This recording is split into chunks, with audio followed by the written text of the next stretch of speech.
On the morning of October the 19th, 1987, a train bound for Shrewsbury embarked on what should have been a routine journey. However, during the early hours of the morning, disaster struck on the Heart of Wales line. This is the story of the Glanrhyd Bridge collapse, a tragedy that claimed 4 lives and changed railway safety forever across the UK.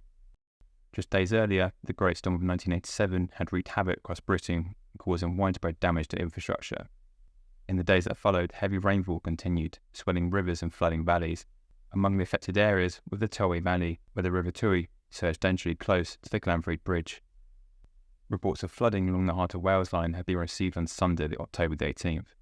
Despite this, railway officials made the decision to operate the first Monday train, the 0527, from Swansea to Shrewsbury. The formation being a 2-car diesel multiple unit, or DMU for short. Moving caution at 10 miles an hour, the standard speed limit for crossing the Glanrhyd Bridge. At 7:15 a.m, the train reached Glanrhyd Bridge. Unknown to the crew and passengers, a central section of the bridge had collapsed overnight, washed away by the swollen river below. As the train crossed, the first carriage plunged into the raging waters of the River Towy. The leading carriage was pulled along the riverbank by the strong currents, being turned over at a 90-degree angle.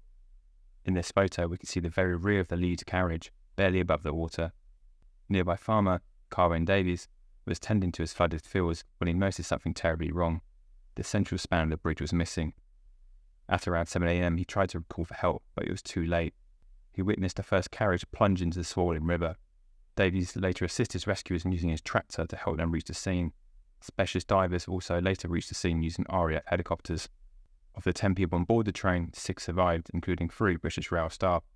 Tragically, the driver, John Churchill, and 3 passengers were not so fortunate. They were swept away as the front carriage broke free and drifted downstream. The victims included a married couple, Mr. and Mrs. Evans, and a schoolboy, Simon Penny. Their bodies were later recovered from the river by specialist divers. The official inquiry into the Glanrhyd Bridge disaster revealed that the collapse was caused by a failure of the bridge piers. These had been weakened by the intense river flooding. It was a stark reminder of the devastating power of nature and the vulnerability of infrastructure in extreme conditions. As a result of this tragedy, railway inspection procedures were overhauled, with stricter measures put in place for checking the integrity of bridges after severe weather events. The Glanrhyd Bridge collapse was a sobering event in British rail history, a reminder of both the dangers posed by extreme weather and the importance of vigilance in railway safety. Even after 37 years, we remember the lives lost and the lessons learned from that fateful morning.